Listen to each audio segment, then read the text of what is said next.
ಎಲ್ಲ ತಳಾ ಸಮುದಾಯಗಳಿಗೆ ತಂದೆ ಸ್ಥಾನ ಇರುವಂತಹ ಸಿದ್ದರಾಮಯ್ಯ ಇಡೀ ದೇಶದಲ್ಲಿ ಕಾಂಗ್ರೆಸ್ ಪಕ್ಷಕ್ಕೆ ಐದು ಸಮುದಾಯಗಳು ಬಹಳ ದೊಡ್ಡ ಮಟ್ಟದ ಬೆಂಬಲಿಗರಾಗಿ ನಿಂತಿದ್ದಾರೆ. ಸಿದ್ದರಾಮಯ್ಯ ಅವರೇ 28ವರೆಗೂ ಮುಖ್ಯಮಂತ್ರಿಯಾಗಿ ಮುಂದುವರಿದ್ದಾರೆ. We all are as a team. There is not one indication Kumar or Siddaramaiah. ರಾಜ್ಯ ಸರ್ಕಾರದ ಸಿಎಂ ಕುರ್ಚಿ ಕಚ್ಚಾಟದ ಮಧ್ಯೆಯೇ ಸಿಎಂ ಸಿದ್ದರಾಮಯ್ಯನವರ ಪರ ನಿಂತಿದೆ ಅಹಿಂದ ಸಮುದಾಯ. ಸಿಎಂ ಬದಲಾವಣೆ ಚರ್ಚೆ ಕುತೂಹಲಗಳ ನಡುವೆಯೇ ಹೈಕಮಾಂಡ್ಗೆ ಅತಿದೊಡ್ಡ ಸಂದೇಶ ರವಾನಿಸಲು ಅಹಿಂದ ನಾಯಕರು ತಯಾರಿ ಮಾಡಿಕೊಳ್ಳುತ್ತಿದ್ದಾರೆ. ಮೈಸೂರಿನಲ್ಲಿ ಸಭೆ ಮಾಡಿದ ಅಹಿಂದ ನಾಯಕರು ಸಿಎಂ ಸಿದ್ದರಾಮಯ್ಯ ಪರ ಸಿಎಂ ತವರಿನಿಂದಲೇ ಹೋರಾಟ ಅಭಿಯಾನ ಶುರು ಮಾಡಿದ್ದಾರೆ. ಮೈಸೂರಿನ ವಸ್ತು ಪ್ರದರ್ಶನ ಆವರಣದಲ್ಲಿ ಜನವರಿ 25ಕ್ಕೆ ಅಹಿಂದ ಸಮಾವೇಶ ನಡೆಸಲು ನಿರ್ಧರಿಸಲಾಗಿದೆ. ಸಮಾವೇಶದ ರೂಪುರೇಷೆ ಬಗ್ಗೆ ಅಹಿಂದ ಮುಖಂಡರು ಚರ್ಚೆ ಮಾಡಿದ್ದು ರೂಪುರೇಷೆ ಸಿದ್ಧಗೊಳ್ಳುತ್ತಿದೆ.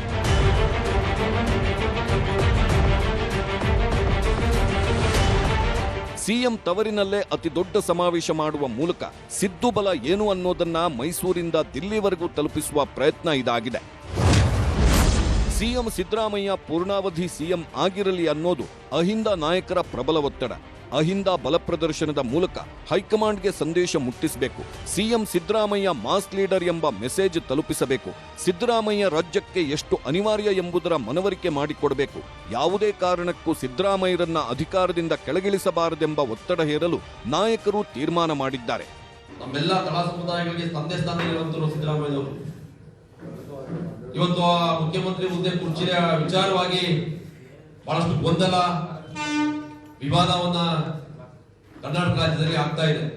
ಇದರಿಂದ ಏನ್ ಕಾಂಗ್ರೆಸ್ ಸಮುದಾಯದ ಕಾಂಗ್ರೆಸ್ ಪಕ್ಷದ ಬೆನ್ನೆಲುಬು ಅಹಿಂದ ಸಮುದಾಯಗಳು ಇಡೀ ದೇಶದಲ್ಲಿ ಕಾಂಗ್ರೆಸ್ ಪಕ್ಷಕ್ಕೆ ಅಹಿಂದ ಸಮುದಾಯಗಳು ಬಹಳ ದೊಡ್ಡ ಮಟ್ಟದ ಬೆಂಬಲಿಗರಾಗಿ ನಿಂತಿದ್ದಾರೆ ಅವತ್ತಿಂದ ಇವತ್ತುವರೆಗೆ. ಒಂದು ಕಡೆ ಬಲ ಪ್ರದರ್ಶನಕ್ಕೆ ವೇದಿಕೆ ಸಜ್ಜಾಗ್ತಿರೋವಾಗಲೇ ಇನ್ನೊಂದು ಕಡೆ ಸಿಎಂ ಸಿದ್ದರಾಮಯ್ಯ ಪರ ವಕಾಲತ್ತು ವಹಿಸುತ್ತಿದ್ದಾರೆ ಆಪ್ತ ಸಚಿವರು, ಶಾಸಕರು. 2028ರವರೆಗೂ ಸಿದ್ದರಾಮಯ್ಯ ಸಿಎಂ ಎನ್ನುತ್ತಿದ್ದಾರೆ ಆಪ್ತ ಸಚಿವರು. ನವೆಂಬರ್ ಕ್ರಾಂತಿ ಆಯಿತು, ಈಗ ಡಿಸೆಂಬರ್ ಕ್ರಾಂತಿ ಆಯಿತು, ಈಗ ಸಂಕ್ರಾಂತಿ ಕ್ರಾಂತಿ ಅಂತಾರೆ. ಯಾವ ಕ್ರಾಂತಿನೂ ಇಲ್ಲ, ಏನೇನೂ ಇಲ್ಲ. ಸಿದ್ದರಾಮಯ್ಯ ಅವರೇ 28ವರೆಗೂ ಮುಖ್ಯಮಂತ್ರಿಯಾಗಿ ಮುಂದುವರಿತಾರೆ.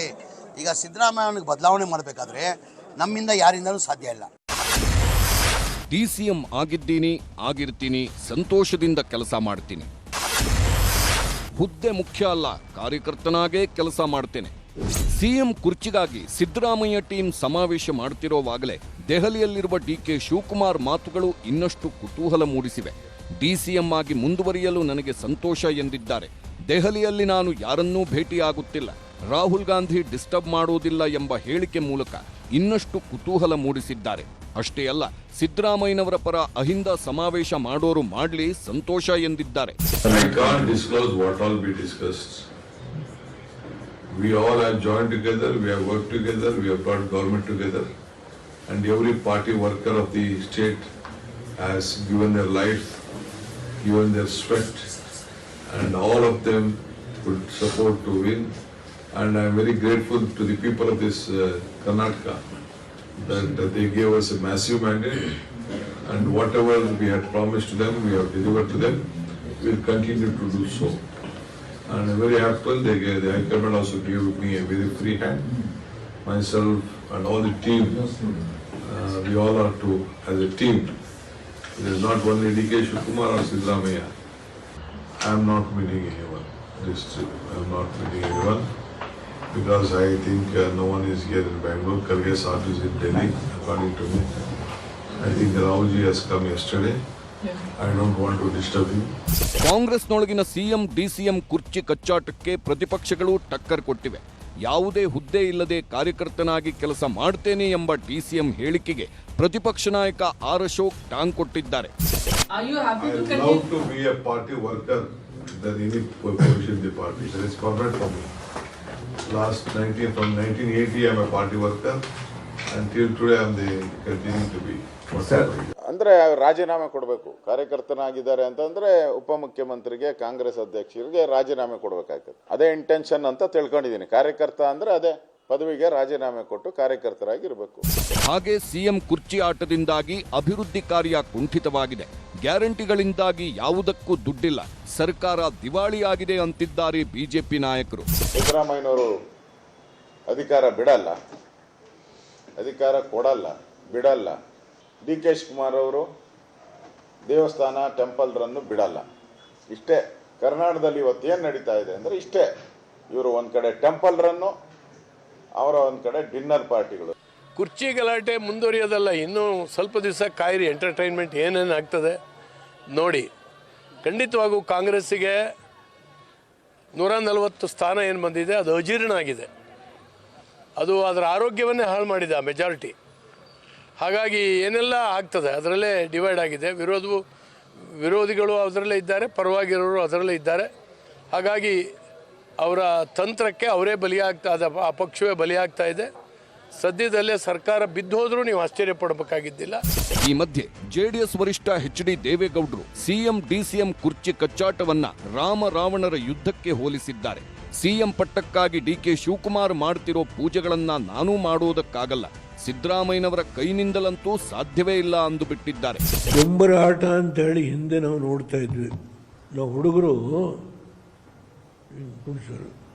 ಡೊಂಬರ ಆಟ ಅಂತ ಹಳ್ಳಿಗಳಲ್ಲಿ ಒಂದು ವೈಟು ಬಟ್ಟೆ ಕಟ್ಟಿ ಹಿಂದ್ಗಡೆ ಹಿಂಗೆ ಕುಡಿಸೋರು. ರಾಮಂದು ರಾವಣಂದು ತೊಗಲ್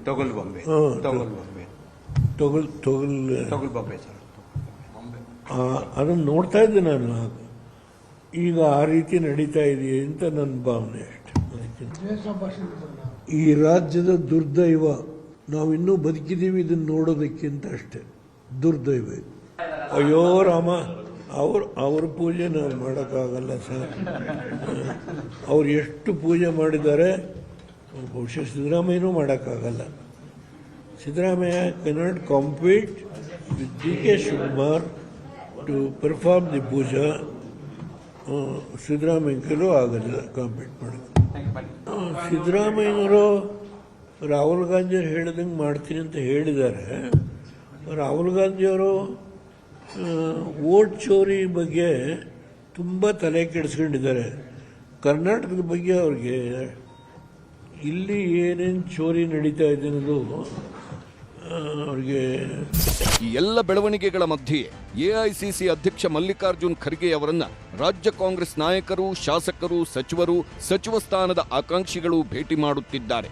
ಬೆಂಗಳೂರಿನ ಸದಾಶಿವನಗರದಲ್ಲಿರುವ ಖರ್ಗೆ ಮನೆಗೆ ಭೇಟಿ ಕೊಟ್ಟು ಲಾಬಿ ಮಾಡುತ್ತಿದ್ದಾರೆ.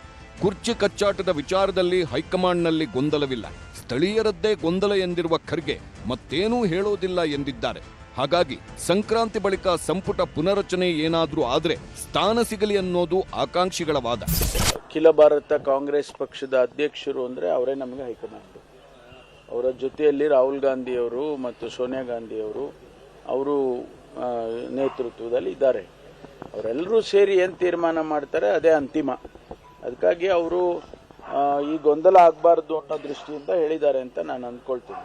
ಈಗ ಹೊಸ ವರ್ಷದಲ್ಲಿ ಆಗ್ತದೆ, ಹೊಸ ವರ್ಷದಲ್ಲಿ ಆಗ್ತದಂಥ ಒಂದು ನಿರೀಕ್ಷೆ ಇದೆ, ಒಂದು ವಿಶ್ವಾಸ ಇದೆ. ಹೊಸ ವರ್ಷದಲ್ಲಿ ಒಂದು ಅವಕಾಶ ಮಾಡಿಕೊಡ್ತಾರೆ ನಮ್ಮ ಪಕ್ಷದ ಹೈಕಮಾಂಡು ಮತ್ತು ಮುಖಂಡರು, ವರಿಷ್ಠರು, ರಾಜ್ಯದ ಎಲ್ಲರೂ ಸೇರಿ ಒಂದು ತೀರ್ಮಾನ ತಗೊಳ್ತಾರೆ, ಒಂದು ಅವಕಾಶ ಸಿಗ್ತದೆ ಅಂತ ಇದೆ.